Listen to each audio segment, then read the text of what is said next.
نحمده ونصلي على رسوله الكريم أما بعد فأعوذ بالله من الشيطان الرجيم بسم الله الرحمن الرحيم رب اشرح لي صدري ويسر لي أمري واحلل عقدة من لساني يفقهوا قولي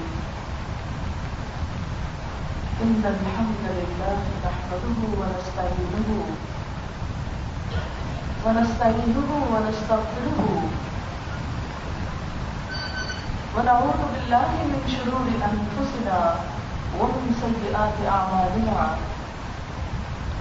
من يهده الله فلا مضل له ومن يضلل فلا هادي له وأشهد أن لا إله إلا الله وأشهد أن محمدا عبده ورسوله يا أيها الذين آمنوا اتقوا الله حق تقاته ولا تموتن إلا وأنتم مسلمون يا أيها الناس اتقوا ربكم الذي خلقكم من نفس واحدة وخلق منها زوجها وبث منهما رجالا كثيرا ونساء واتقوا الله الذي تساءلون به والأرحام إن الله كان عليكم رقيبا يا أيها الذين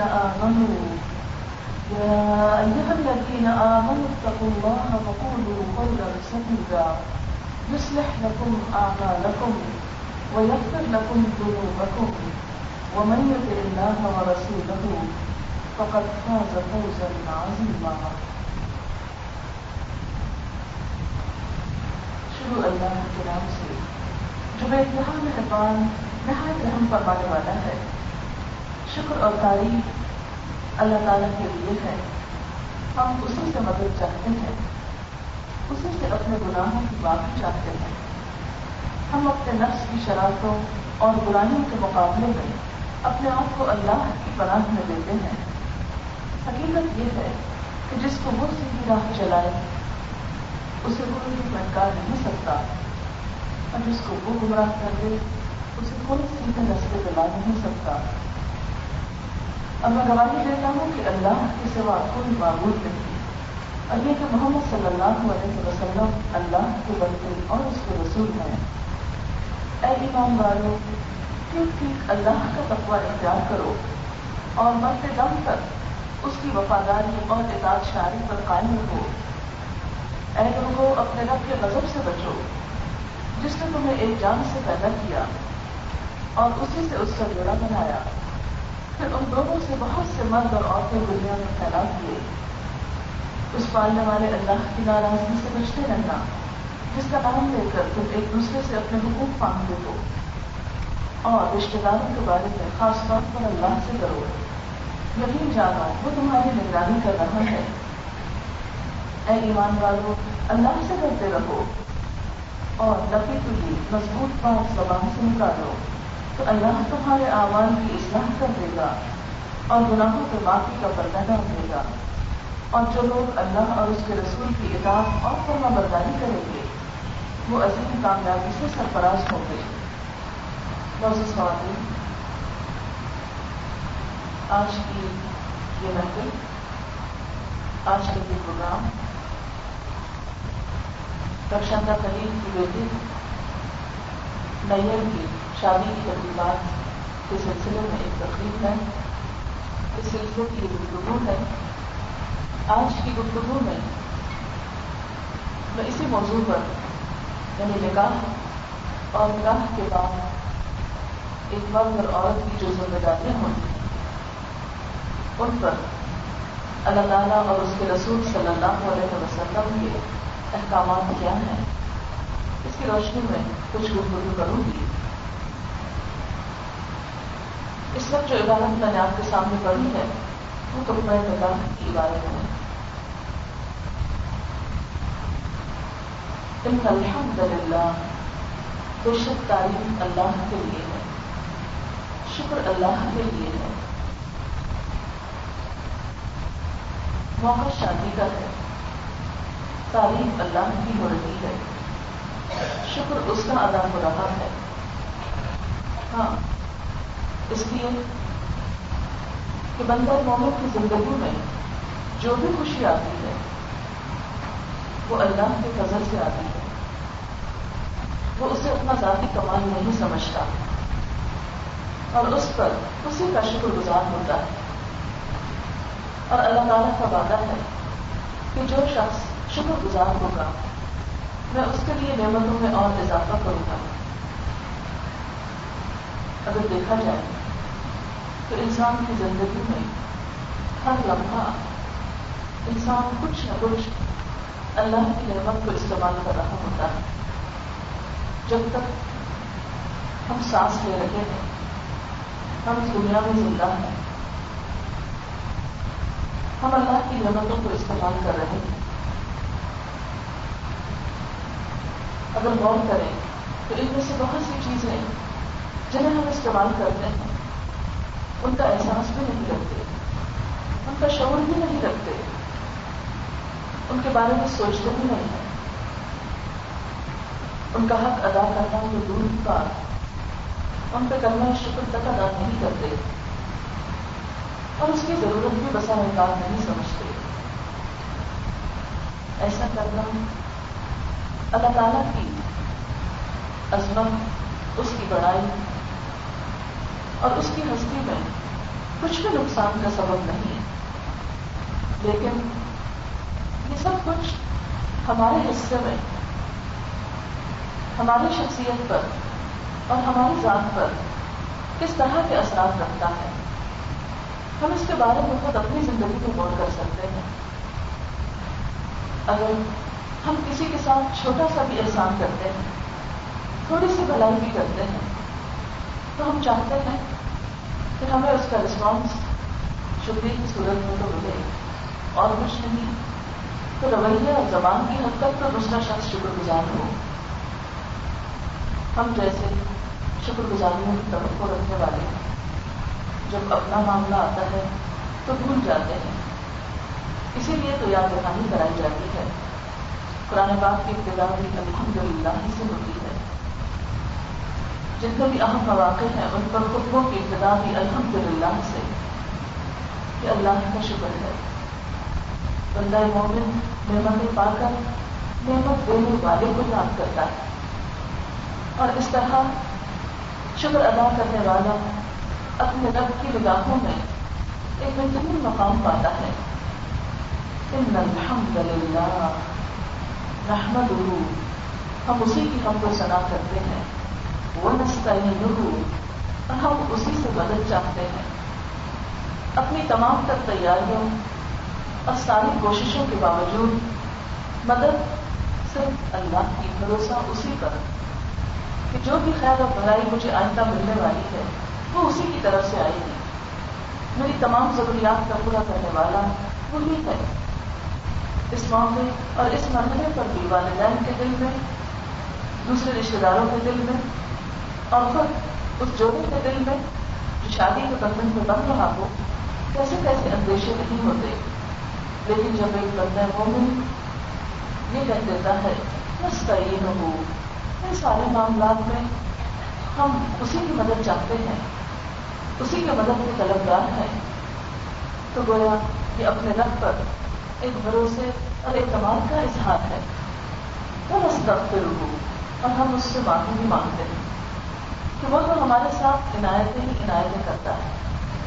اس نے تو ہمارے لیے نعمتوں کے انبار لگا دیے, ظاہری بھی اور چھپی ہوئی بھی, وہ بھی جو ہم دیکھتے ہیں اور وہ بھی جنہیں ہم نے آج تک دیکھا بھی نہیں لیکن ہم اس سے فائدہ اٹھا رہے ہیں. ہاں, ان سب نعمتوں کو پا کر ہمارا رویہ اس کے ساتھ کیسا ہے, اطاعت کا, فرمانبرداری کا یا کچھ اور خاص طور پر شادی کا موقع. اس موقع پر بھی ہم سب جانتے ہیں کہ عموماً ناراضگی کے جتنے بھی کام ہوتے ہیں وہ عام روزمرہ زندگی کے سے زیادہ اسی موقع پر ہوتے ہیں. وہ ہمیں خوشی دیتا ہے اور ہم اسی کو ناراض کرتے ہیں. شادی کے موقع کی ابتدا سے انتہا تک دیکھ لیجیے کیسے کیسے موقعوں پر, کس کس موقع پر ہم اس کی نافرمانی کرتے ہیں. رشتے کی تلاش کا مرحلہ ہے, کیسے کیسے بندوں کے دل توڑتے ہیں، کیسے کیسے تبصرے کرتے ہیں لڑکیوں پر، کیا تلاش کرتے ہیں، کیا ڈھونڈتے ہیں. کیا یہ سب کچھ اس تعلیم کے مطابق ہوتا ہے جس کے ہم ماننے والے ہیں، جس تعلیم کو ہم سچا کہتے ہیں؟ نہیں. ہم قرآن کو مانتے ہیں، ہم مانتے ہیں کہ اللہ کے رسول محمد صلی اللہ علیہ وسلم کا ان کی تعلیمات سچ ہے، لیکن جب عمل کی باری آتی ہے، جب بات اپنے پر آتی ہے تو یاد رکھنے کی زحمت نہیں کرتے. اور بعض اوقات تو ہمیں پتہ بھی نہیں ہوتا کہ اس خاص موقع کی مناسبت سے ہمیں کہا کیا گیا، ہمیں بتایا کیا گیا. رشتے کا مرحلہ طے ہو جائے اور شادی کے دن قریب ہو تو جو کچھ آج اسلامی جمہوریہ پاکستان میں ہم مسلمان کلمہ لا الہ الا اللہ پڑھنے والے جن جن رسموں کو کر گزرتے ہیں، ان میں سے کون کون سی چیزیں واقعی ان تعلیمات کے مطابق ہیں جن کو ہم سچا کہتے ہیں. شادی سے پہلے کئی کئی دن تک اسلام اور نمائش کی جو مجلسیں ہوتی ہیں وہ کس حد تک اللہ کو خوش کرنے والی ہے ہم کیوں نہیں سوچتے؟ ہم سب پڑھتے ہیں، ہم میں سے کون ہے جو یہ نہیں جانتا کہ ریاکاری اور دکھاوا ناپسندیدہ صفات میں سے ہے. لیکن جتنی ریاکاری، جتنا دکھاوا، جتنی نمود و نمائش شادی کے موقع پر ہوگی شاید بھی زندگی کے کسی اور موقع پر ہو. اسلام فضول خرچی، اپنی حیثیت سے بڑھ کے خرچ کرنا جو شیطانی اوصاف میں سے. قرآن پاک میں اللہ تعالیٰ فرماتے ہیں ان المبذرین کانوا اخوان الشیاطین، فضول خرچی کرنے والے تو شیطان کے بھائی ہیں. لیکن ہم ان موقع پر جس طرح بے دریغ پیسہ لڑاتے ہیں ہم سب جانتے ہیں جس رب نے ہمیں یہ خوشی کا موقع دیا آخر ہم اسی موقع پر آپے سے باہر کیوں ہو جاتے ہیں؟ ہم عام حالات میں بھی بندگی کا حق تو ادا نہیں کرتے، لیکن جذباتی مواقع پر خاص طور پہ حدود پار کر جاتے ہیں. خوشی کا موقع ہو یا غم کا موقع، سب سے پہلا کام جو ہم چھوڑتے ہیں وہ اللہ کی فرما برداری کا ہے. شادی کا دن ہو تو بنیادی فرائض سے بھی ہم کوتاہی برتتے ہیں. نماز جو کسی حال میں بھی معاف نہیں. ہم میں سے کتنے فیصد لوگ ایسے ہیں جو شادی کے موقع پر نمازوں کا اہتمام کرتے ہیں، ان کا خیال رکھتے ہیں. اس وقت ہم کیا یہ سوچ کر نماز سے کوتاہی نہیں کر جاتے کہ ان کپڑوں میں بھی نماز ہو، بلکہ اس چیز کا تو لحاظ ہی نہیں رکھا جاتا کہ فریضہ نماز ادا کرنے کے لیے جس لباس کی ضرورت ہے وہ بھی پہن رکھا ہے یا نہیں. نماز جو میدان جنگ میں بھی معاف نہیں، وہاں بھی کیا سکھایا گیا کہ نماز پڑھو باجماعت پڑھو. وہ ایک خوشی کے موقع پر اور ایک شادی کے موقع پر بلا خود بہت کیسے معاف ہو سکتی ہے، لیکن کئی کئی دن تک نماز سے غفلت کرتی جاتی ہے. اور بلت کے لیے تو خاص طور پر یہ لگتا ہے جیسے نماز معاف ہے. کئی گھنٹے جو میک اپ پہ گزرتے ہیں اس میں سے کتنی بچیاں ہیں جو اپنی زندگی کے اس اہم دن اس وقت اپنی ذات کے خوف سے باہر نکل کر واقعی اللہ کے آگے سجدہ کریں. کتنے ہیں جو اس ٹیبل کے نیچے لگے ہوئے پھر اللہ کو یاد رکھتے جس نے یہ سب نعمت دی. کون ہے جو اس لباس میں جو اللہ کی رحمت سے ملا وہ دوستوں کو نہیں ملتا، اس نعمت کو پا کر اسی کو شکر ادا کریں. ہم بنیادی فریضے تک سے غافل ہو جاتے ہیں. پھر اسی موقع پر جب سب کو ملتے ہیں تو ملتے وقت ہمارے دل کے جذبات کیا ہوتے ہیں، ہم دوسروں کو کیا تلاش کر رہے ہوتے ہیں. اگر کوئی اچھا لگ رہا ہے، خوبصورت لگ رہا ہے تو بھی اس کا کوئی نہ کوئی نقص ڈھونڈا جا رہا ہوگا، اور اگر کوئی اچھا نہیں بھی لگ رہا تو بھی اس کے عیب چلے جا رہے ہیں. بسا اوقات سامنے اور اکثر اوقات شادی کی مجلسوں سے واپس گھر لوٹ کر لوگوں کے لباس، لوگوں کے انداز گفتگو اور لوگوں کے طور طریقوں کو کیسے کیسے جملے کستے ہیں، کیسے کیسے مذاق اڑاتے ہیں، کس کس طرح ہم کو ستاتے ہیں.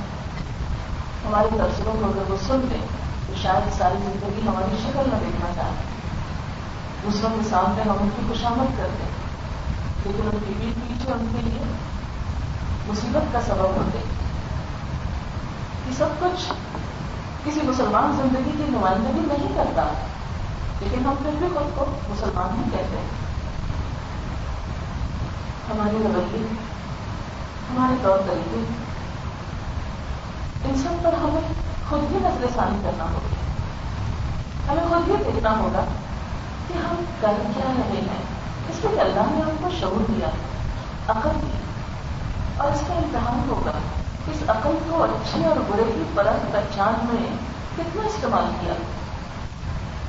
پھر آپ دیکھیں گے بہت دفعہ شادی کے موقع پر جو ناراضگیوں کی اطلاع ہوتی ہے وہ اس لیے کہ ہمیں ٹھیک سے پوچھا نہیں، ہماری قدر افزائی نہیں ہوئی. ساری زندگی لڑکیوں کو صرف اس بات پہ تانا ملتا رہتا ہے کہ جب بارات گئی تھی تو انہیں ایسا کھانا، ایسا کپڑا، ایسی جگہ اور ایسا ویلکم نہیں ملا جو ان کے حسب حال ہو. ساری زندگی تانے دیے جاتے ہیں. مومن کی عزت خواہ وہ بیوی ہو، خواہ وہ بہن بھائی ہو، خواہ وہ سسرال ہو یا بیٹے والے، سب کی عزت ہے، سب کا احترام لازم ہے. لیکن ہم بھول جاتے ہیں کہ نبی صلی اللہ علیہ وسلم نے حج کے موقع پر لوگوں سے پوچھا کہ لوگوں تم جانتے ہو یہ دن کون سا ہے، یہ جگہ کون سی، یہ مہینہ کون سا ہے. سب نے کہا کہ حرمت والا دن، حرمت والا مہینہ، حرمت والی جگہ. آپ نے فرمایا کیا تم جانتے ہو کہ ایک مسلمان کی عزت اس دن، اس جگہ، اس مہینے سے بھی بڑھ کر ہے اللہ کے ہاں. ہم حرم پاک کی تو بہت عزت کرتے ہیں، کسی طرف پاؤں نہ ہو. ہم حج کے دنوں کی تو بہت عزت کرتے ہیں، حاجیوں کی بڑی عزت اور تقدیر کرتے ہیں. لیکن مومن کی عزت آخر اس کا لحاظ کیوں نہیں رکھتے؟ جب ہم کسی کے بارے میں بھی گفتگو کرتے ہیں تو ہم کیوں نہیں سوچتے کہ ہم سے اس کے بارے میں پوچھا جائے گا؟ ہم اپنی زبان کے استعمال میں احتیاط کیوں نہیں برتتے؟ اور زبان کی بھی یہ احتیاطی ہوتی ہے کہ جو ہماری شادی یا خوشی کے موقع کو رنج کے موقع میں بدل دیتی. دلوں میں وہ دام لے کر بسا اوقات لوٹتے ہیں لوگ کہ جو ساری زندگی منتقل نہیں ہوتے. لہٰذا نستغفرہ، ہم اس سے بخشش چاہتے ہیں. اور بخشش کیسے چاہی جاتی ہے؟ اس بات کا وعدہ کیا تھا پہلے تو جو ہو چکا سو ہو چکا، آئندہ نہیں ہوگا. ہم ہر اس غلط کام سے بچیں گے جس سے تم نے ہمیں منع کیا، خواہ وہ ہماری شادی کا دن ہو یا غمی کا دن ہو، یہ کہہ کر کہ آج بھی یہ ہوگا، آج تو شادی کا دن ہے، اور آج بھی یہ ہوگا، آج تو غم کا دن ہے، آج کون نماز پڑھتا ہے، آج کون عبادت کرتا ہے. نہیں، ہمیں کیا کہا گیا ہے کہ ہم تو ہر حال میں ہر جگہ اس کی عبادت کرنے والے ہوں. وَنَعُوذُ بِاللَّهِ مِن شُرُورِ أَنفُسِنَا، اور ہم اللہ کی پناہ آتے ہیں، اللہ کی پناہ چاہتے ہیں اپنے نفس کے شر سے بچنے کے لیے. نفس کا شر کیا ہے؟ نفس کا سب سے بدترین شر یہ ہے کہ انسان خود پرستی میں مبتلا ہے، صرف خود کو اچھا سمجھے اور باقی ہر ایک میں اس کو عیب نظر آتے. اپنے آپ کو پاک دامن سمجھے، بے گناہ اور بے قصور سمجھے، اور باقی غلطیاں سب دوسروں کی.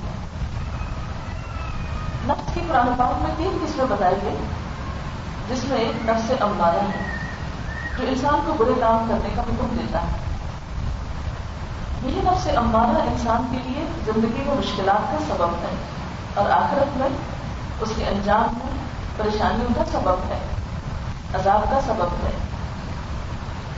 انسان کے نفس کا شر جس سے پیغمبروں نے بھی پناہ مانگی. نبی صلی اللہ علیہ وسلم کی دعاؤں میں سے یہ دعا ہے، اللہم انی اعوذ بک من شر نفسی، اے اللہ میں تیری پناہ چاہتا ہوں اپنے نفس کے شر سے بچنے کے لیے. آپ نے یہ ہم سب کو سکھائی. ایک اور جگہ پر فرمایا ولا تکلنی الی نفسی طرفۃ عین، مجھے میرے نفس کے حوالے ایک لمحے کے لیے نہ کرنا. حضرت یوسف علیہ السلام نے کہا تھا وما ابرئ نفسی ان النفس لامارۃ بالسوء، میں اپنے نفس کو بڑی ظلمہ قرار نہیں دیتا، کیونکہ وہ تو برائیوں کا حکم دیتا ہی ہے۔ میں خود کو نیک نہیں سمجھتا، میں خود کو پاک نہیں کہتا، اس لیے کہ انسان ہوں۔ لیکن ہم دیکھتے ہیں کہ ازدواجی زندگی میں جتنی بھی تلخیاں ہوتی ہیں ان کی تہ میں نفس کی کار فرمائی ہوتی ہے، نفس کی انا اور میں ہوتی ہے کہ میں ایسا، میرا خاندان ایسا، میرا فلاں اور فلاں ایسا، اور دوسروں کے اندر صرف نفس ہی نفس دیکھنا۔ مثلا آپ دیکھیے کہ ایک لڑکی آتی ہے شادی ہو کر، نہیں ابھی اس کو گھر کے نئے طور طریقے نہیں پتا، لیکن اس کی چھوٹی چھوٹی کمی کو تاخیر پر دلوں میں گاٹھیں ڈال دی جاتی ہیں، دلوں میں گرج رکھ دیا جاتا ہے اور اس کے ساتھ رویہ خراب کر دیا جاتا ہے۔ اگر انسان اپنے نفس کی پیروی اور نفس پرستی چھوڑ کر دوسرے کے لیے دل کھلا کرے، معاف کرنے والا ہو، تو بہت سی چیزیں خود بخود ختم ہو جائیں۔ اسی طرح جب ایک لڑکی نئے گھر میں آتی ہے اور وہ خود کو بڑی چیز سمجھتی رہے اور انا کا شکار ہو اور کسی چیز میں کمپرومائز کرنے کو، کوآپریٹ کرنے کو تیار نہ ہو اور صرف پچھلے گھر کے ہی گیت گاتی رہے، تو ہو نہیں سکتا کہ ایک اچھی زندگی کی ابتدا ہو۔ آج کل ہمارے معاشرے میں بہت سی مشکلات اس لیے ہیں کہ ہم ایسی انا کا شکار ہو گئے کہ جس میں کسی دوسرے کو کچھ بھی رعایت دینے کے لیے تیار نہیں۔ اس لیے اس موقع پر کیا تلقین کی گئی، کیا یاد دہانی کرائی گئی؟ وَنَعُوذُ بِاللَّهِ مِنْ شُرُورِ أَنفُسِنَا وَمِنْ سَيِّئَاتِ أَعْمَالِنَا، اور اپنے اعمال کی برائیوں سے ہم اپنے آپ کو اللہ کی پناہ میں دیتے ہیں۔ اعمال کی برائی کیا ہے؟ یہ ایسے ہی ہے کہ جیسے گندم بو کر جو کی توقع رکھنا۔ ہم اگر ایک غلط کام کرتے ہیں تو اس کا انجام اچھا نہیں ہو سکتا۔ ایک غلط بات کا نتیجہ اچھا کسی صورت میں نہیں ہو سکتا۔ گندم بوئیں گے تو گندم ہی کاٹیں گے، جو بوئیں گے تو جو کاٹیں گے۔ ایک شخص جھوٹ بولتا ہے اور وہ یہ سمجھے کہ میرے نامہ اعمال میں سچائی لکھی گئی ہے، تو یہ نہیں ہو سکتا۔ اگر ہم نے کسی کو گالی دی ہے تو وہ نامہ اعمال میں گالی ہی لکھی جائے گی، وہ کلمہ طیبہ نہیں لکھا جائے گا۔ اگر ہم نے کسی کو الزام لگایا ہے تو نامہ اعمال میں الزام ہی کے نام سے اس کی انٹری ہوگی، کچھ اور نہیں ہوگا۔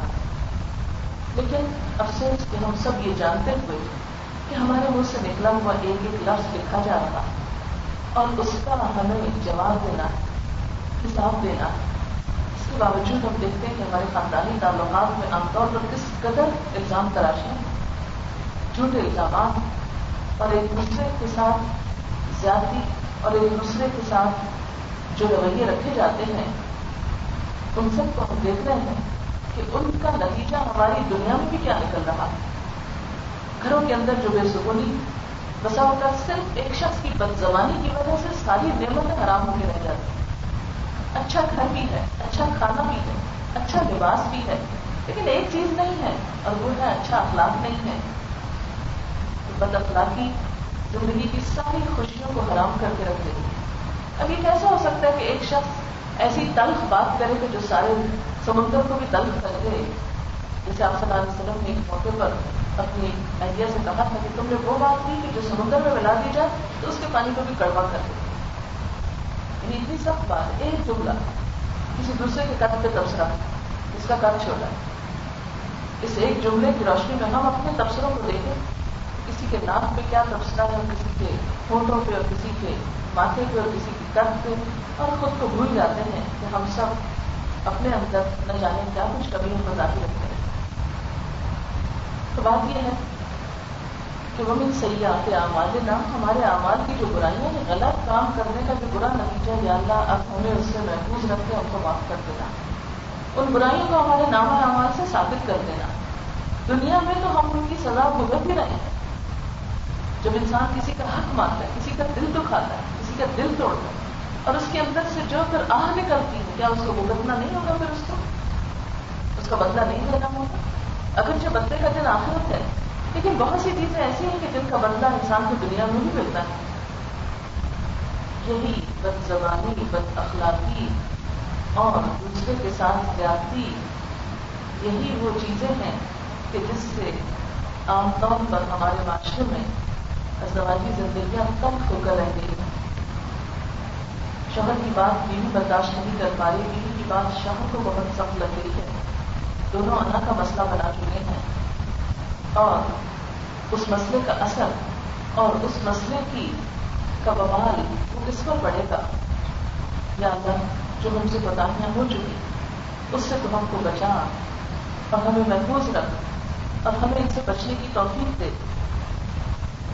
پھر فرمایا من یہدہ اللہ فلا مضل لہ، جسے اللہ ہدایت دے اسے کوئی نہیں بھٹکا سکتا، اور جسے وہ بھٹکا دے اسے کوئی ہدایت نہیں دے سکتا. اس کا مطلب کیا ہے کہ سیدھے راستے پہ چلنے کے لیے، اچھے اخلاق کے لیے، اچھے رویوں کے لیے ضروری ہے کہ ہم اللہ کی طرف رجوع کریں. بہت سی باتوں کا علم ہونے کے باوجود ان پر عمل کا نہ ہونا، اس کی بنیادی وجہ کیا ہے؟ اللہ سے تعلق کا نہ ہونا. علم صرف کچھ چیزوں کو جان لینے کا نام نہیں ہے. علم کے لیے اللہ کا تقویٰ ضروری ہے. مثال کے طور پر ایک عمارت کی اینٹیں تو جمع ہو جائیں، لیکن ان کو جوڑنے کے لیے سیمنٹ نہ ہو تو عمارت کبھی نہیں بن سکتی. اسی طرح اللہ کا تقویٰ اور اللہ کا خوف علم کے ٹکڑوں کو زندگی کے اندر اسی طرح جوڑ کر ایک نئی زندگی دیتا ہے، جو انسان کے اندر خدا کا خوف ہوتا ہے، خدا کا تقویٰ ہوتا ہے. اور تقویٰ کا اصل مطلب کیا ہے؟ اللہ تعالیٰ کا احساس ہونا. یہاں پر توجہ اس بات کی طرف دلا گئی کہ اگر تم اپنی اس زندگی کو خوشگوار بنانا چاہتے، کیونکہ ہم سب یہ چاہتے ہیں کہ ہماری یہ زندگی اچھی ہو جائے. ہم اپنے بچوں کے لیے بھی چاہتے ہیں کہ ان کی زندگی بہت اچھی، بہت دعائیں دیتے ہیں. سب کی التجائیں یہی ہوتی ہیں کہ اللہ ہمارے بچوں کو بہت خوشیوں بھری زندگی دینا. ماں باپ، بہن بھائی، دادا دادی، سب رشتے دار، آنے والے یہی دعائیں دے رہے ہوتے ہیں. اس کا یہاں راز بتا دیا گیا کہ اس کے لیے ضروری ہے کہ انسان اللہ سے ڈرنے والا، اس کی طرف رجوع کرنے والا، اس کو تھام لینے والا.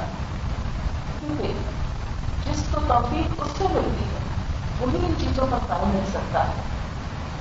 پھر اس کے بعد کرنا شہادت ہے.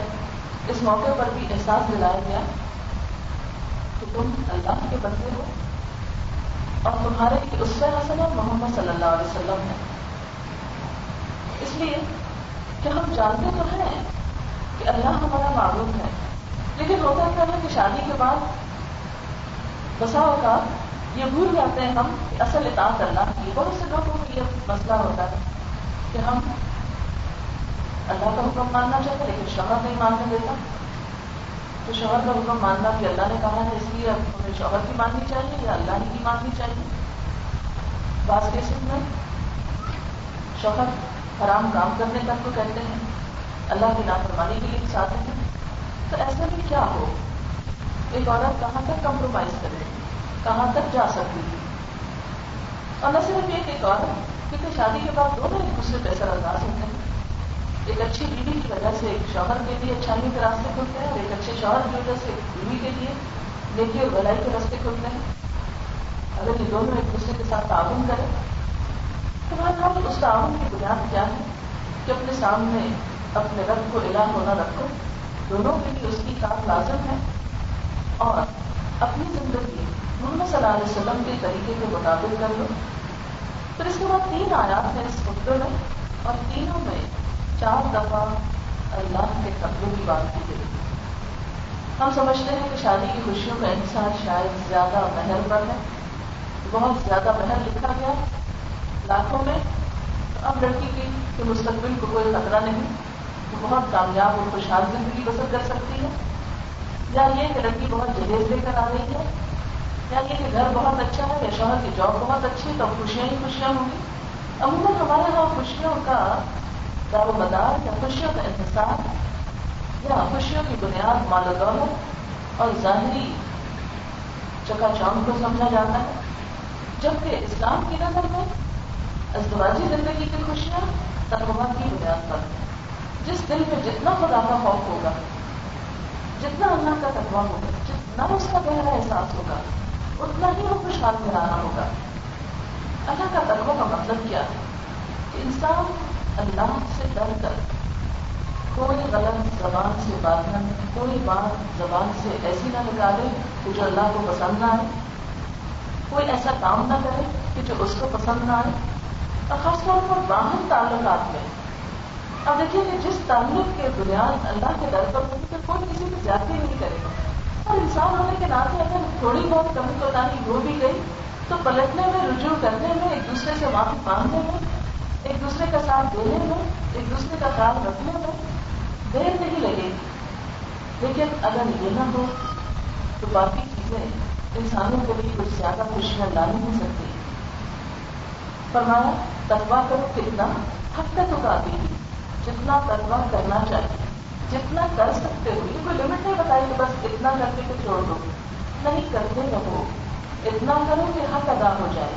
ولا تموتن الا وانتم مسلمون، اور تم نہ مرنا مگر اس حال میں کہ تم مسلمان ہو، یعنی موت تک، آخر دم تک تمہاری خوشحالی اور خوشحال زندگی اس دنیا کی اور آخرت کی، اس کی بنیاد اللہ کا احساس ہے۔ تقویٰ کو عام طور پہ جب ہم ڈیفائن کرتے ہیں تو ہم سمجھتے ہیں کہ شاید یہ بہت بڑی ٹرم ہے، حالانکہ بنیادی طور پر تقویٰ کیا ہے کہ انسان کا کسی کے سامنے بیٹھا ہو یا کہیں تنہائی میں بیٹھا ہو، کسی مجلس میں ہو، کسی دکان میں ہو، کسی بازار میں ہو، کسی کلب میں ہو، سفر میں ہو، کہیں پر بھی ہو، صرف خدا سے ڈرتا ہو اور اس کے ڈر سے کوئی غلط کام نہ کرتا ہو۔ بسا اوقات انسان انسانوں کے سامنے تو بہت بااخلاق بنتے، لیکن گھر میں اپنی بیوی کے ساتھ انتہائی بدتمیزی کا رویہ اختیار کرتا ہے، جو کچھ پہچان نہیں سکتا کہ یہ ایک ہی انسان کو دو روپ ہے، کہ باہر کچھ اندر کچھ، لیکن جس کے اندر خدا کا تقویٰ ہوگا پھر وہ ایسا نہیں کر سکتا۔ وہ لوگوں کے ساتھ بھی اچھا ہے اور گھر والوں کے ساتھ بھی، اور گھر والوں کے ساتھ اچھا کیوں نہ ہو؟ نبی صلی اللہ علیہ وسلم نے فرمایا خیرکم خیرکم لأہلی وأنا خیرکم لأہلی، تم میں سب سے اچھا وہ ہے جو اپنے گھر والوں کے لیے اچھا ہے، اور میں تم میں سب سے زیادہ اپنے گھر والوں کے لیے اپنی بیویوں کے لیے اچھا ہوں۔ تو وہ انسان کے اخلاق کا معیار جو ہے وہ باہر سے نہیں، اس کے گھر سے دیکھا جائے گا۔ اسی طرح بسا اوقات انسان انسانوں کے سامنے یا کچھ انسانوں کے سامنے انتہائی شرافت کا ثبوت دیتے، لیکن جو ہی تنہائی میں موقع ملے شرافت کی ساری حدود پار کر جاتے ہیں، حلال اور حرام کی تمیز بڑھ جاتی ہے۔ اس لیے شوہر اور بیوی کے درمیان بہترین اعتماد کی فضا تقویٰ ہی کی وجہ سے ہو سکتی ہے۔ اس لیے کیا فرمانا کہ تم کرتے دم تک اس حال پر قائم رہنا، اسی میں تمہاری دنیا اور آخرت کی نجات ہے۔ پھر اس کے بعد فرمایا اے لوگوں اپنے رب سے ڈرو جس نے تمہیں ایک جان سے پیدا کیا، یہ تم سب کی ایک اصل ایک ہی ہے، خواہ مرد ہو یا عورت، دونوں کی انسان ہو۔ انسانیت کے رشتے میں دونوں کا درجہ برابر کا ہے۔ فوقیت اور فضیلت اس کی ہے جس کا مقام اللہ کی نگاہ میں زیادہ ہے، جس کے اندر تقویٰ زیادہ ہے، جیسے کہ سورۃ الحجرات میں فرمایا ان اکرمکم عند اللہ اتقاکم، تم میں اللہ کے نزدیک سب سے زیادہ عزت والا تو وہ ہے جو تقویٰ والا ہے۔ پھر فرمایا کہ ایک جان سے اس کا جوڑا بنایا، مرد اور عورت دونوں، اور پھر ان سے بہت سے انسان دنیا میں پھیلا دیے۔ اسی رب سے ڈرو جس کا نام لے کر تم ایک دوسرے سے اپنے حق مانگتے ہو، اور رشتے داروں کے بارے میں خاص طور پر خدا سے ڈرو۔ یہاں رشتے داریوں کا پاس رکھنے کو کہا گیا کیونکہ عام طور پر اگر شادی کے بعد تعلقات خراب ہوں اور شادی بھی رشتے داروں میں ہو تو آپ نے دیکھا ہوگا کہ بہن بھائی تک، خون کے رشتے تک ایک دوسرے سے ہمیشہ بھی کٹ جاتے ہیں۔ اور دوسری بات یہ ہے کہ تعلق ہمارے یہاں عموماً بیٹے اور سسرال میں فرق کے ساتھ رکھا جاتا ہے۔ قدرت کی بات ہے جنہوں نے جنم دیا، جنہوں نے خیال رکھا، ان کے لیے ایک اور طرح کی جذبات ہوگی، سسرال کے ساتھ وہ نہیں ہو سکتے، ایک فرق تو رہے گا ہمیشہ۔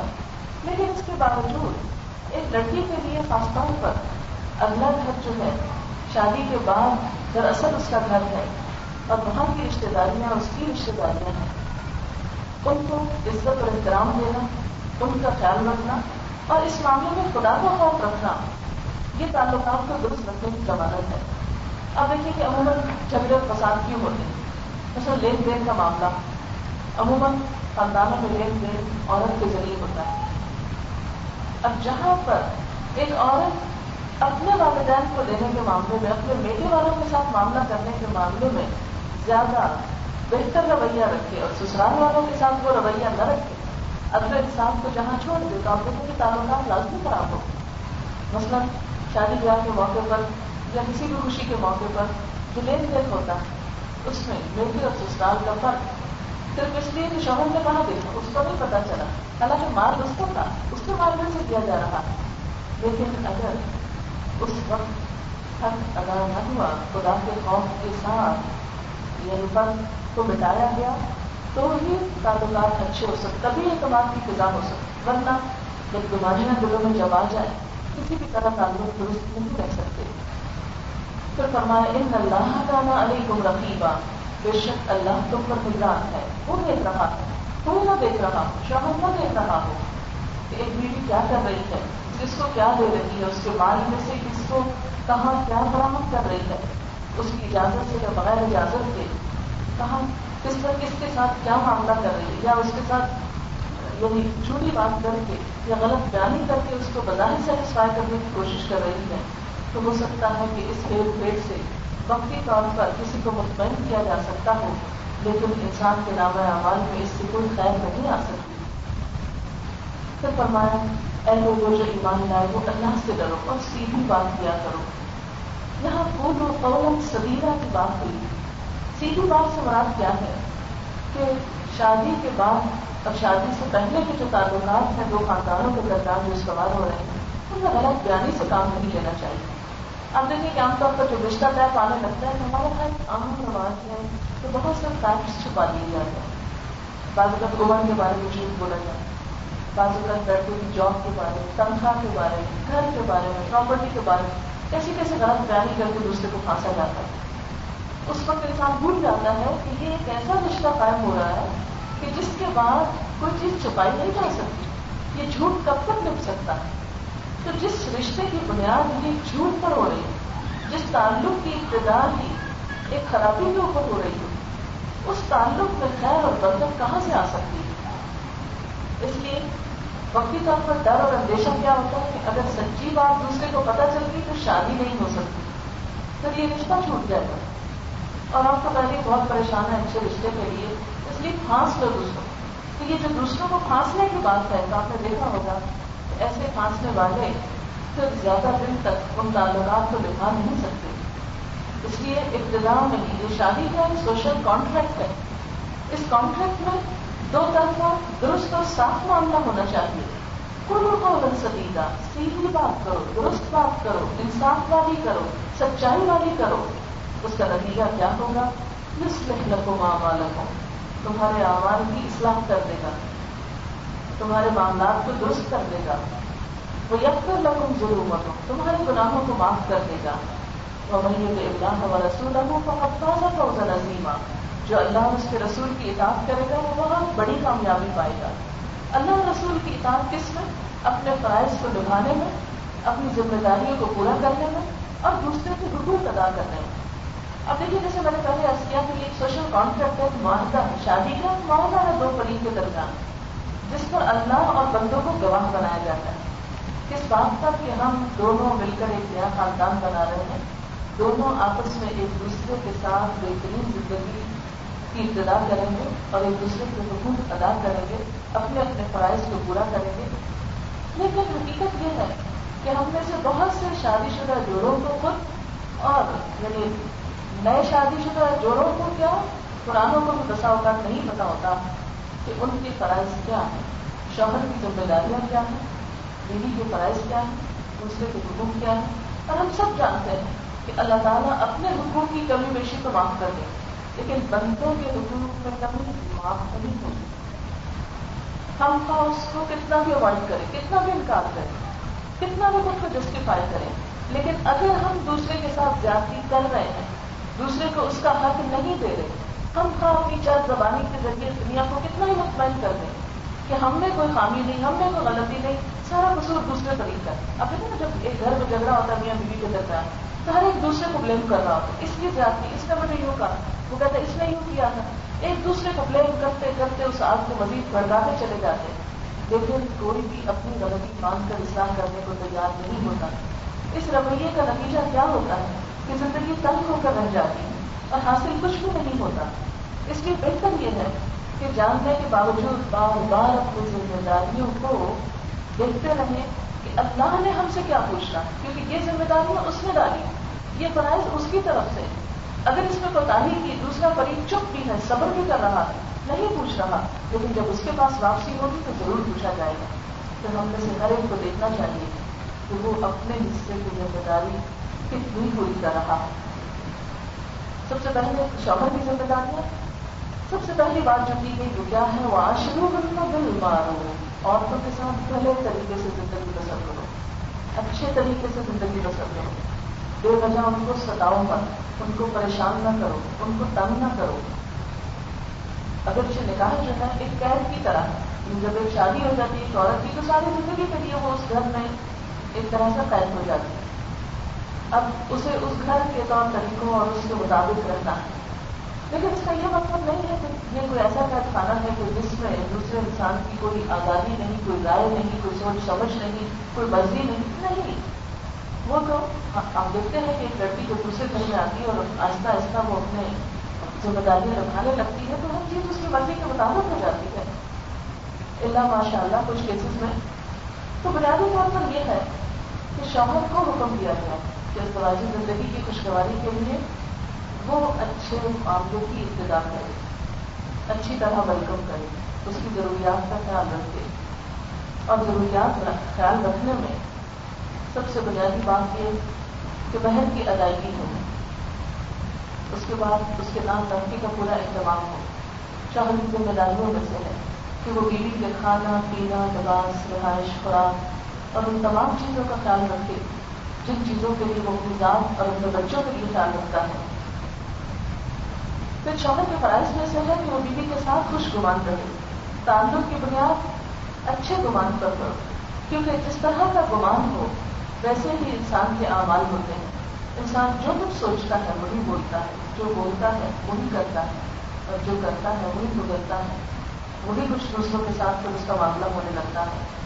اس لیے گمان تو بیج ہے پودے کے لیے، جیسے ایک بیج کی حیثیت ہوتی ہے، اسی طرح کسی بھی انسان کے ساتھ تعلق کی بنیاد ایک گمان پر ہوتی ہے. آپ دیکھیے کہ کسی بھی انسان کو دیکھ کر ہمیں خوشی کیوں ہوتی ہے، کیونکہ ہمارا گمان اس کے بارے میں اچھا ہے. اور کسی بھی انسان کو دیکھ کر ایک دم ہمارا موڈ آف کیوں ہو جاتا ہے، ہم اس سے کترانے کیوں لگتے ہیں، ہم ادھر ادھر کیوں ہو جاتے ہیں. بسا اوقات آپ نے دیکھو کہ گھر میں کوئی آتا ہے تو کیا کرتے ہیں، ایک دم دل تانگ ہوتا ہے، اچھا پھر فلاں آ گیا. کیوں ایسا ہوتا ہے، اس کی بنیاد کس چیز پر؟ ابھی تو اس نے کچھ نہیں کیا، اس میں قدم رکھا ہے. کیونکہ شیطان چیزوں کی حقیقت بدل کے دکھاتا ہے، برائیوں کو خوبصورت بنا کے دکھاتا ہے، کسی کے اچھے رویے کو غلط دکھاتا ہے. ایسے میں انسان کو چوکنا اور ہوشیار رہنے کی ضرورت ہے. اگر انسان شیطان کی بات پر، شیطان کی وسوسے سے متاثر ہو جاتا ہے اور تعلق خراب کر لیتا ہے اور دوسرے کو معاف نہیں کر سکتا تو یہ چیز خود انسان کے حد میں نقصان دہ ہوتی ہے. مثلا کسی کے دل پر گمان برا ہے اور اس کے ساتھ معاملہ برا ہے تو پلٹ کر اپنے کے بھی تو برائی آئی. اسی لیے صبح شام خلاؤ رب الناس پڑھنے کے لیے کہا گیا اور اس میں اللہ تعالیٰ کیا فرماتے ہیں، من شر الوسواس الخناس الذی یوسوس فی صدور الناس من الجنۃ والناس. یہ جو شیطان ہے انسانوں کی شکل میں بھی ہے اور جنوں کی شکل میں بھی ہے، جن کا کام کیا ہے پلٹ پلٹ کر آ کر وسوسے ڈالنا. کیا ہے بیوی سے بدگمان عموماً کیوں ہوتا ہے؟ بتا ہوگا خاندان کے دوسرے لوگ ایسی باتیں کانوں میں ڈالتے رہتے ہیں کہ کسی کے شوہر کا دل بیوی کی طرف سے ناراض ہو جاتا ہے.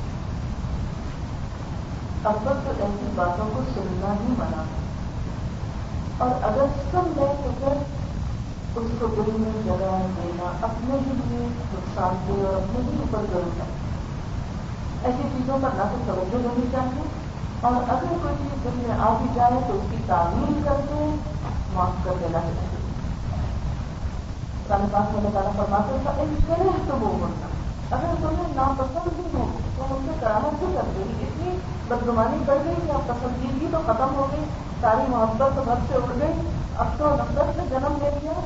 تو بھی کیا فرمایا کہ اس تعلق کو ختم نہ کرو تو اصل تکرہ شیئا ویجعل اللہ فیہ خیرا کثیرا.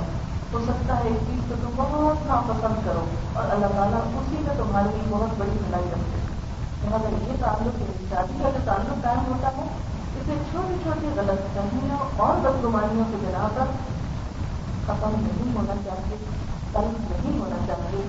معلوم نہیں کہ اس اسی کے اندر سے کوئی اور بھلائی اور خوشی اور نعمت اللہ تعالیٰ نصیب کر دیتی ہے۔ نبی صلی اللہ علیہ وسلم نے فرمایا کوئی مومن اپنی مومنہ بیوی سے نفرت نہ کرے، اگر بیوی کی کوئی عادت اس کو پسند نہیں تو ہو سکتا ہے کہ دوسری عادت اس کو پسند آ جائے۔ تو ہمیشہ انسان دو میں سے ایک یعنی ناپسند اور پسند میں سے دوسرے کی اچھی عادتوں پسندیدہ عادتوں پر نظر رکھے۔ قرآن پاک میں ایک اصول بتایا گیا کہ ان الحسنات یذہبن السیئات، بھلائیاں برائیوں سے لے جاتی۔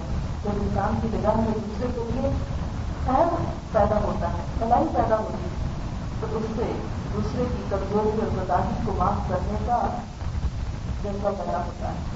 یاد رکھیے کہ ہر انسان انسان ہے، انسان فرشتہ نہیں۔ یہ نہیں ہو سکتا کہ بیوی کوئی فرشتہ کی شکل میں آئی ہو، کیونکہ اگر وہ فرشتہ ہوگی تو شاید تمہارے کام کی نہ ہوگی۔ وہ ہے انسان، اور انسان ہوتے ہوئے اس سے کوتاہیاں اور غلطیاں تو ہوگی، لیکن ان کا علاج نفرت نہیں، بدگمانی نہیں، اس کا علاج معاف کرنا ہے۔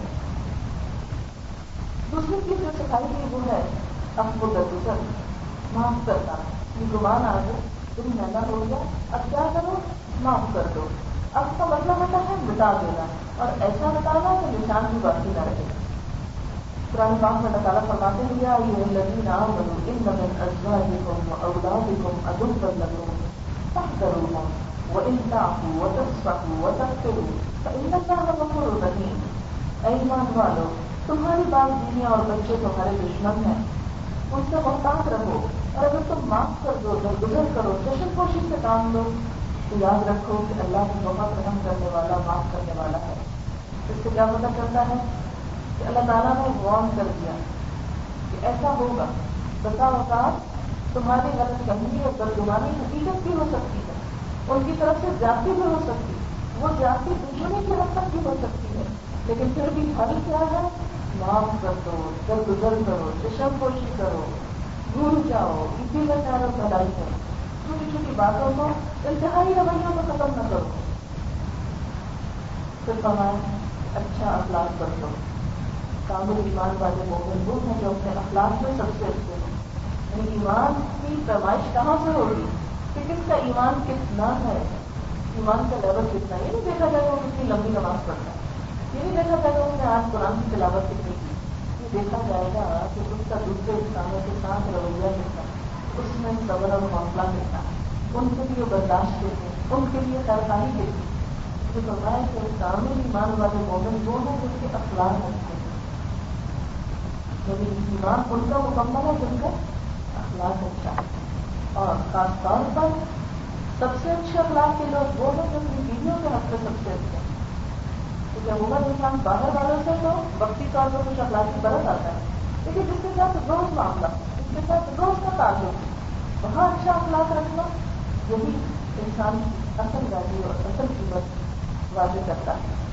حضرت عائشہ فرماتی تھی میں نبی صلی اللہ علیہ وسلم کیا گڑیوں سے کھیلا کرتی تھی، اور میری سہیلیاں بھی میرے ساتھ تھے۔ جب نبی صلی اللہ علیہ وسلم تشریف لاتے تو سب ادھر ادھر چھپ جاتے، آپ ڈھونڈ ڈھونڈ کر ایک ایک کو میرے پاس بھیجتے تاکہ وہ میرے ساتھ کھیلیں۔ کہ آج کے دور میں کسی دیندار شخص کا ایسا اخلاق ملتا ہے کہ وہ اپنی بیوی کو اپنی سہیلیوں کے ساتھ کھیلنے کی بھی اجازت دے کیا کر لو، اور اگر وہ نہ کھیلیں تو انہیں ڈھونڈ ڈھونڈ کر کے آتے رہو۔ عورت کے کسی جذبات کا کتنا خیال رکھا گیا، لیکن ہمارے یہاں دینداری کا مطلب کیا ہے؟ ہر وقت خاص قسم کا خوف تاری رکھنا، دہشت کا ماحول رکھنا، گھر میں داخل ہوتے ہی سب کا سانس ٹوٹ جانا، ایک آواز کا بلند نہ ہونا، یہ دینداری نہیں ہے۔ نبی صلی اللہ علیہ وسلم کا گھرانہ ایسا ڈالی اور ایسا بے حس گھرانہ نہیں تھا۔ آپ حضرت عائشہ فرماتے ہیں کہ آپ گھر میں ہوتے، ہنسی مذاق کر رہے ہوتے، گھر والوں کے ساتھ بہت اچھی گپ شپ ہو رہی ہوتی کہ جب اذان کا وقت ہوتا تو آپ گھر سے اجنبی ہو جاتے۔ ہاں جب عبادت ہے تو عبادت، لیکن ہر وقت اس عبادت کا ایسا خوف اور ایسی دہشت ہے کہ انسانوں کے ساتھ تعلقات ہی بگڑ کر رہے اور ایسا خوش مزاج ہو جائے کہ ہم تہجد گزار ہیں، اس لیے کسی سے اخلاق سے بات نہ ہو۔ ایک بار حضرت صفیہ رضی اللہ تعالیٰ عنہ کا اونٹ بیٹھ گیا اور وہ پیچھے رہ گئے۔ آپ نے دیکھا تو وہ رو رہے، آپ رک گئے اور اپنے دست مبارک سے چادر کا پلو لے کر ان کے آنسو پوچھے۔ ظاہر دوسروں کے سامنے پوچھے تو اسی لیے دوسروں نے دیکھ کے رپورٹ کیا سبھی، لیکن ہمارے یہاں اگر کسی کو کوئی تکلیف بھی ہو، بڑی سے بڑی آفت بھی آئے تو شوہر دوسروں کے سامنے سنبھال تک نہیں پوچھتا، یہ حیا کے منافق سمجھا جاتا ہے، یہ نیکی اور دینداری کے خلاف سمجھا جاتا ہے۔ حالانکہ کسی کے ساتھ احسان کا، اچھائی کا بہترین معاملہ کرنا اور کہیں پر بھی کرنا یہ اللہ کے مدد ہوتے ہے۔ اسی طرح اس کی ضروریات کو پورا رکھنا، اس کی اتنی ترکیب کی گئی اور اس طرح تفصیل کی گئی کہ آپ صلی اللہ علیہ وسلم نے فرمایا ایک دینار وہ ہے جو تم نے خدا کی راہ میں خرچ کیا، ایک وہ جو تم نے کسی غلام کو آزاد کرنے میں خرچ کیا، ایک وہ جو تم نے کسی فقیر کو سستے میں دیا، ایک وہ جو تم نے گھر والوں میں خرچ کیا۔ ان میں سب سے زیادہ اجر و ثواب اس دینار کا ہے جو تم نے اپنے گھر والوں کو خرچ کیا۔ یہ ہم سمجھتے ہیں کہ فقیر کو دینے کا ثواب زیادہ اور بیوی کی ضرورت پوری کرنا کیا رہتے ہی ہے، نہیں، کیونکہ بیوی بچوں کا خرچ کرنا فرائض میں سے ہے اور فرائض کی ادائیگی کا اجر نوافل ادا کرنے سے ہمیشہ زیادہ ہوتا ہے۔ اسی طرح بیوی بچوں کی دینی تعلیم و تربیت کا اہتمام یہ بھی شوہر کی ذمہ داری ہے۔ قرآن پاک میں اللہ تعالیٰ فرماتے ہیں یا ایھا الذین آمنوا قوا انفسکم واہلیکم نارا، اے لوگوں جو ایمان لائے ہو اپنے آپ کو اور اپنے گھر والوں کو آگ سے بچاؤ، آگ سے بچاؤ۔ یعنی بیوی کو صرف دنیا کی راحتیں نہیں، آخرت کی راحتیں بھی فراہم کرو، اس طرح اس کی دینی تعلیم اور تربیت کا اہتمام کرتے۔ قرآن پاک میں نبی صلی اللہ علیہ وسلم کے ذریعے مومنوں کو ہدایت کی گئی وَأْمُرْ أَهْلَكَ بِالصَّلَاةِ وَاصْطَبِرْ عَلَيْهَا، اپنے گھر والوں کو نماز کی تاکید کرو اور خود بھی اس کے پابند رہو۔ نبی صلی اللہ علیہ وسلم نے فرمایا جب کوئی مرد رات میں اپنی بیوی کو جگاتا ہے، وہ دونوں مل کر 2 رکعت نماز پڑھتے ہیں، تو شوہر کا نام ذکر کرنے والوں میں اور بیوی کا نام ذکر کرنے والوں میں لکھ دیا جائے۔ یہ نیکی کے کاموں میں ایک دوسرے سے تعاون کرنا یہ بھی ازدواجی زندگی کی خوشیوں کو دوبارہ کرتا ہے۔ اسی طرح بیوی کے لیے فرائض میں سے پہلا فرض کیا ہے؟ شوہر کی اطاعت، شوہر کی بات ماننا، خود سری اور تکبر کے رویے سے پرہیز کرنا۔ قرآن پاک میں نیک عورتوں کی صفت کی بیان کی گئی، بس صالحات و قانتات ہوتی، نیک عورتیں توابدار ہوتی، کتاب گزار ہوتی۔ اپنی آبرو اور عصمت اور عزت کی حفاظت کرنا یہ بھی عورت کی ذمہ داریوں میں سے کیونکہ شادی شدہ زندگی میں، ازدواجی زندگی میں جو اصل خوشی ہے اور خوبصورتی ہے وہ وہاں کے کمال کی، کوئی ایسا کام، ایسی حرکت جس سے وہاں میں کمال کو دیکھ پہنچے سب خوشیوں کو غلط کر دیتا ہے۔ عورت کے معاملے میں اس کی حیثیت کچھ زیادہ نازک، اس کی احتیاط زیادہ ضروری ہے۔ جہاں شوہر کے دل میں بیوی کی طرف سے کوئی شک، کوئی شبہ، کوئی غلط فہمی ہے، وہاں سب کا سب معاملہ بگڑ سکتا ہے۔ اس لیے قرآن پاک میں اللہ تعالیٰ فرماتے ہیں فالصالحات قانتات حافظات للغیب بما حفظ اللہ، کہ نیک عورتیں اطاعت گزار ہوتی ہیں اور اس کے ساتھ اللہ کی حفاظت میں وہ اپنے نفس کی حفاظت کرنے والی ہوتی ہے، یعنی بے حیائی کے کاموں سے اور غلط راستوں پہ جانے سے پرہیز کرتی ہے جس سے شوہر کے اعتبار سے کوئی خلل آئے۔ نبی صلی اللہ علیہ وسلم نے فرمایا عورت جب 5 وقت کی نماز پڑھے، اپنی آبرو کی حفاظت کرے، اپنے شوہر کی فرما بردار رہے تو جنت کے جس دروازے سے چاہے داخل ہو جائے۔ تو جو ہے شوہر کی اطاعت اور اپنی عزت و عزت کی حفاظت یہ نماز روزے کے برابر ہے۔ پھر اسی طرح عورت کی ذمہ داری ہونے سے کہ شوہر کی اجازت کے بغیر گھر سے نہ نکلے اور نہ ایسے گھروں میں جائے، نہ ایسی جگہوں پہ جائے جہاں جانا شوہر کو پسند نہ ہو۔ حتیٰ کہ یہاں تک آتا ہے کہ اگر حضرت فاطمہ رضی اللہ تعالیٰ عنہ کے بارے میں آتے ہیں حضرت علی رضی اللہ تعالیٰ عنہ کی اجازت کے بغیر آئی تھی آپ سے ملاقات کے لیے، آپ سے واپس مل گیا کہ نہیں علی سے اجازت لے کر آؤ۔ دراصل کیا سکھانا مقصود تھا کہ شادی کے بعد عورت کے لیے اس کا شوہر باپ کی نسبت زیادہ اہم ہو جاتا ہے کہ جس کی اجازت سے سارے معاملات کا پانا چاہیے۔ حضرت معاذ بن جبل کہتے ہیں کہ نبی صلی اللہ علیہ وسلم نے فرمایا خدا پر ایمان رکھنے والی عورت کے لیے جائز نہیں کہ اپنے شوہر کے گھر میں کسی ایسے کو آنے کی اجازت دے جس کا آنا شوہر کو پسند نہ ہو، اور وہ گھر سے ایسی صورت میں نکلے کہ نکلنا شوہر کو پسند نہ ہو، اور شوہر کے معاملے میں کسی دوسرے کی بات نہ مانے۔ ہمارے یہاں دیکھیں کہ تعلقات کیوں خراب ہوتے ہیں جب لڑکیاں شادی کے بعد کی ماں باپ کی زیادہ سنتی ہیں اور شوہر کی کم مانتی ہیں۔ اس سے شوہر کو ایک احساس کمپنی بھی ہو جاتا ہے کہ شاید میں اس کے لیے زیادہ اہم نہیں. اللہ تعالیٰ نے مردوں کی تفصیلات بنائی ہے, ہم تو یہ نہیں کر سکتے. ہم لاکھ سمجھائیں وہ نہیں سمجھ سکتے کیونکہ اللہ نے ان کو پیدا ہی ایسے کیا. ان کو چونکہ وجہ رجال علیہ نہ لگا, مردوں میں بھی عورتوں کا ایک درجہ ہے. رنگی زندگی میں, خاندانی زندگی میں ان کو ایک اتھارٹی دی گئی. تو جب تک ان کی اتھارٹی مانی نہ جائے, جب تک ان کو اہمیت دی نہ جائے, اس وقت تک تعلقات درست ہو نہیں سکتے. کوئی بھی شوہر جب اس معاملے میں سینسیٹیو ہوتا ہے کہ بیوی اس کو ڈومینیٹ کر دے, جب وہ اپنا ہر حکم منوا دے, تو وہیں سے تعلقات کی خرابی کا آغاز ہو جاتا ہے. اسی طرح شوہر سے محبت کا اظہار بھی کرنا چاہیے. عام طور پر ہمارے معاشرے میں اس کو عورت کی انا کے خلاف سمجھا جاتا ہے.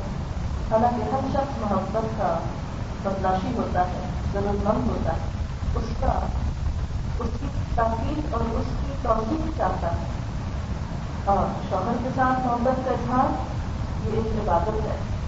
نبی صلی اللہ علیہ وسلم نے فرمایا, نکاح سے بہتر کوئی چیز دو محبت کرنے والوں کے لیے نہیں پائی گئی.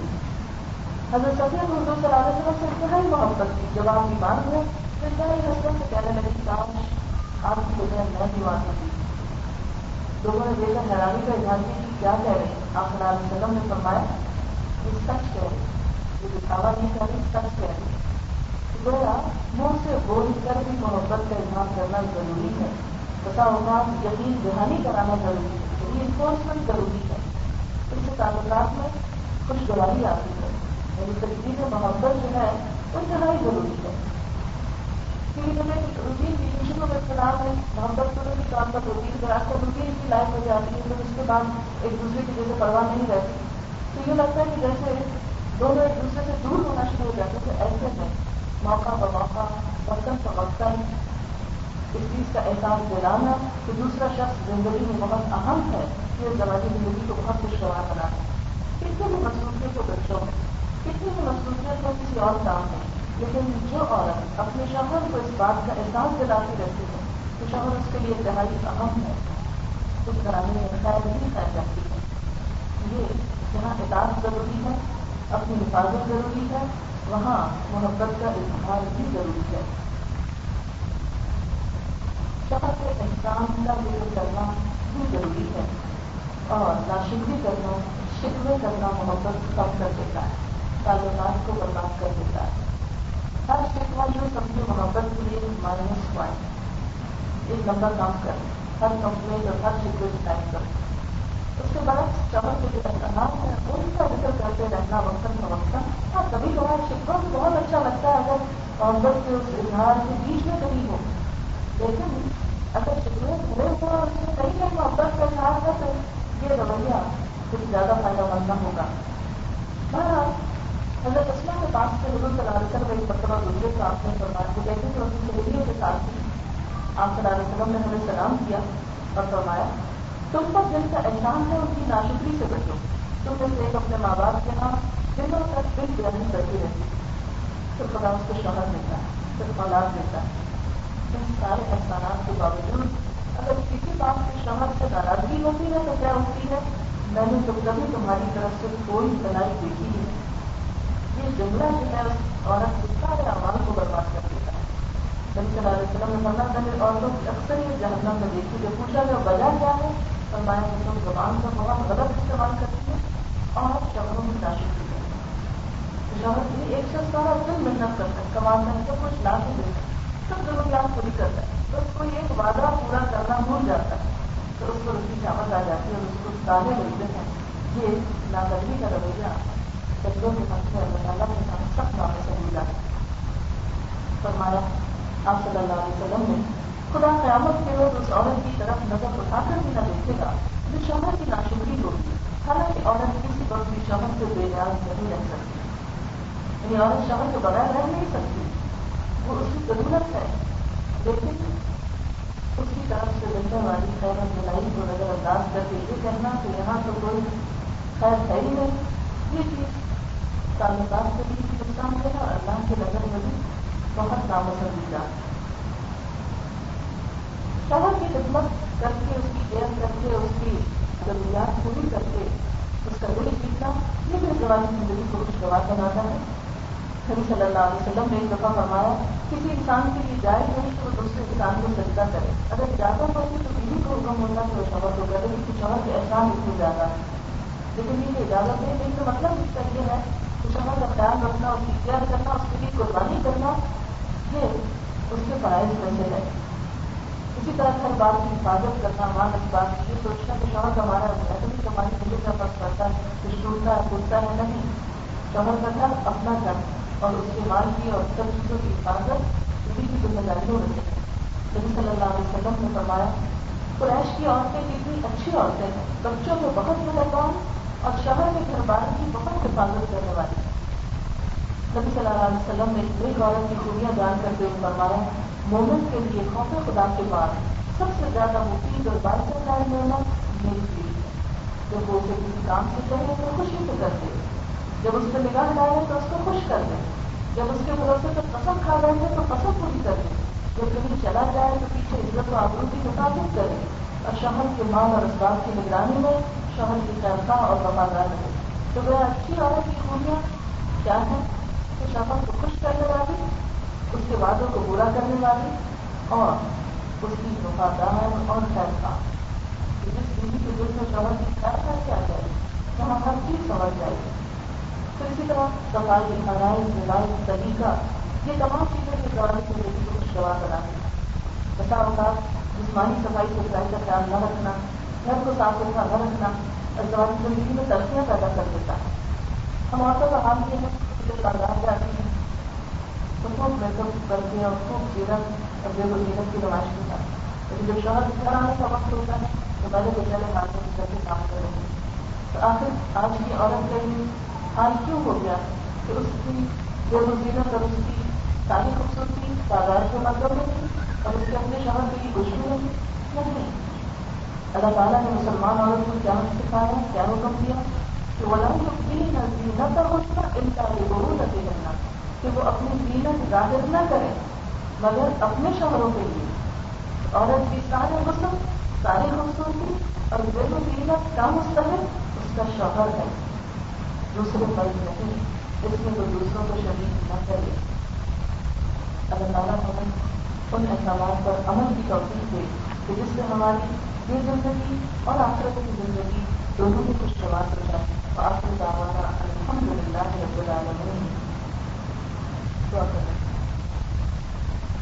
سبحان اللہ والحمدللہ ولا الہ الا اللہ واللہ اکبر ولا حول ولا قوة الا باللہ العلی العظیم. اللهم صل على محمد وعلى آل محمد كما صليت على إبراهيم وعلى آل إبراهيم إنك حميد مجيد. اللهم بارك على محمد وعلى آل محمد كما باركت على إبراهيم وعلى آل إبراهيم إنك حميد مجيد. ربنا آتنا في الدنيا حسنة وفي الآخرة حسنة وقنا عذاب النار. ربنا لا تزغ قلوبنا بعد إذ هديتنا وهب لنا من لدنك رحمة إنك أنت الوهاب. ربنا هب لنا من أزواجنا وذرياتنا قرة أعين واجعلنا للمتقين إماما. يا حي يا قيوم برحمتك نستغيث. اللهم انفعنا بما علمتنا وعلمنا ما ينفعنا وزدنا علما. اللهم اكفنا بحلالك عن حرامك وأغننا بفضلك عمن سواك. لا حول ولا قوة إلا بالله. يا حي يا قيوم برحمتك نستغيث. اللهم إنا نعوذ بك من جهل البلاء ودرك الشقاء وسوء القضاء وشماتة الأعداء.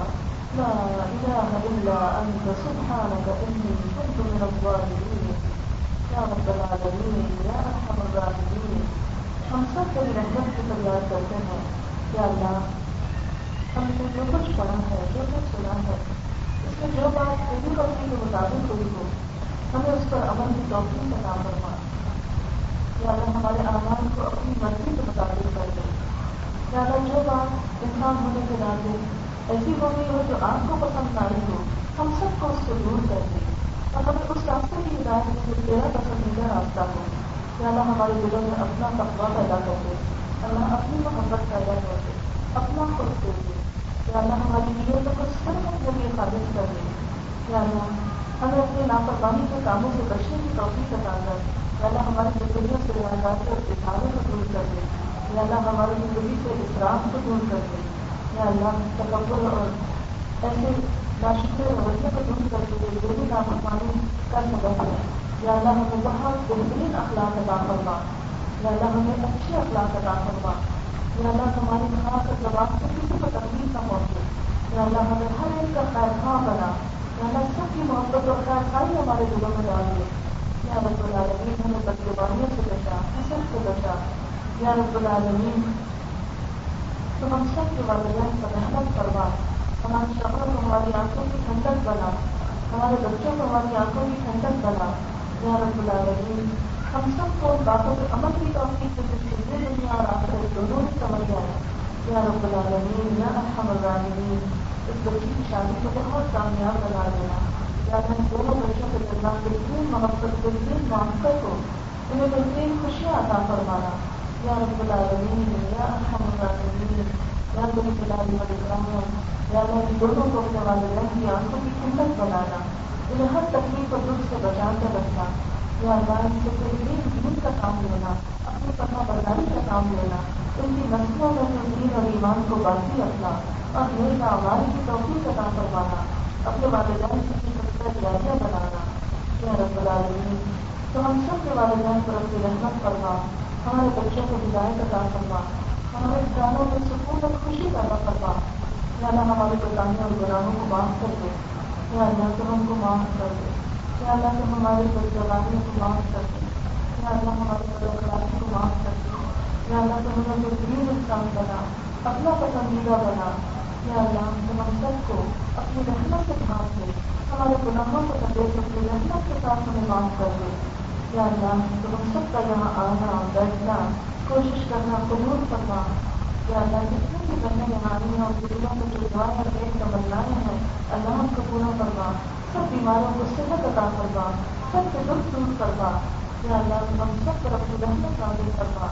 یا اللہ پاکستان کو دن دنیا رات چلتی ترقی عطا فرما.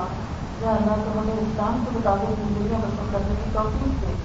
یا اللہ اسلام کی زندگی کے ہر شعبے میں ہمیں اس پر عمل کی توفیق عطا فرما. یا اللہ ہم سب کے اوپر اپنی رحمت نازل فرما. یا اللہ ہم سے راضی ہو جا. یا اللہ ہم سے راضی ہو جا. ربنا تقبل منا انك انت السميع العليم وتب علينا انك انت التواب الرحيم. وصلى الله تعالى على خير خلقه محمد وعلى اله واصحابه واهل بيته اجمعين برحمتك يا ارحم الراحمين. امين.